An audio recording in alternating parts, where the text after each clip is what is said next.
The trench looked smaller than Thomas remembered, or perhaps he had simply grown used to clean sheets and open sky.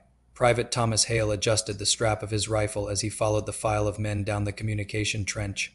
The familiar smells returned, first wet earth, stale smoke, damp wool.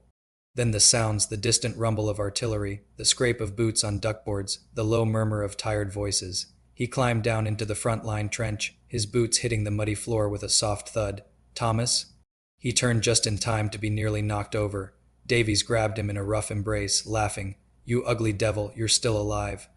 Miller was right behind him, clapping him hard on the good shoulder before thinking better of it. Look at you, Miller grinned, his eyes crinkling at the corners, clean as a parade ground soldier. Thomas laughed, a genuine, relieved sound. Give it an hour. They stepped back to look him over, taking in his mended uniform and the healthier color in his cheeks.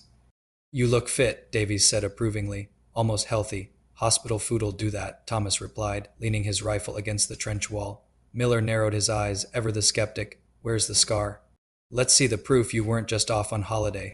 Thomas smirked, a familiar glint in his eye. It's there, through the shoulder. Hurts when it rains. Convenient, Miller muttered, but a smile played on his lips. I still don't believe half of what you'll tell us. Thomas glanced around, the sense of homecoming settling over him despite the grim surroundings. Where's Finch?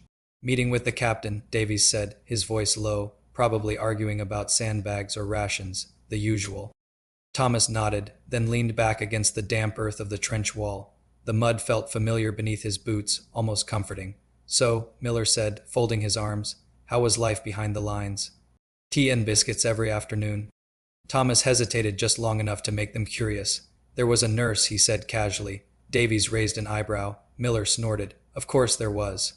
She was the one who patched me up, Thomas continued, his voice softer now. Blonde hair, kindest voice you've ever heard. Oh, here we go, Miller groaned, rolling his eyes theatrically. Thomas ignored him, lost in the memory for a moment. We talked most evenings, sat in the courtyard when I could walk again. Davies smiled faintly, a genuine warmth in his expression. Did you now?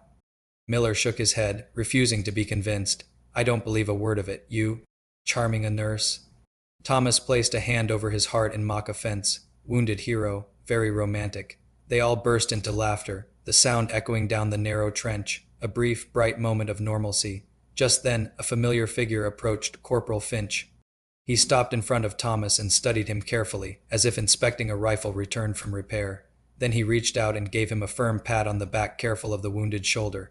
Good to have you back, Hale, Finch said, his voice as even as ever. Good to be back, Corporal, Thomas replied, the words feeling truer than he'd expected. Finch's eyes flicked over him once more. Fit? Yes, Corporal, good. We've enough broken men as it is. Another soldier stepped up behind Finch, adjusting the strap on his kit. Thomas glanced past his corporal and froze. The face was thinner, the expression harder, but it was unmistakable. John? Thomas said, his voice filled with disbelief. The soldier blinked in surprise. Hale? It was Private John Taverley, the man from the hospital courtyard. The crutch was gone, though he still carried a slight stiffness in one leg. Miller looked between them, his brow furrowed in confusion. You two know each other? Hospital ward, John explained with a dry smile. Shared the night shift of misery. Thomas stepped forward and clasped his hand firmly. Didn't expect to see you back here so soon. Didn't expect to leave, John replied.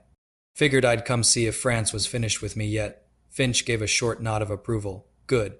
We'll put that leg to use. Introductions were made quickly, Davies with his steady grin, Miller with a skeptical squint. Soon they were gathered along the trench wall, 5 men now instead of 4. The late afternoon light slanted across the parapet while the distant guns muttered their endless, ominous warning. Thomas found himself laughing again as Miller demanded proof of this angel nurse, while John added his own dry commentary about sleepless nights in the ward. For a moment, the trench felt almost like it had before, muddy. Dangerous, but anchored by these familiar, friendly faces. Finch leaned back against the sandbags, watching them with quiet approval. The war had taken pieces from each of them, leaving scars both seen and unseen. But for now, they were together again, a small band of brothers, sharing stories in the mud, waiting for whatever came next. Thanks for watching. If you enjoyed this story, be sure to like and subscribe for more content like this.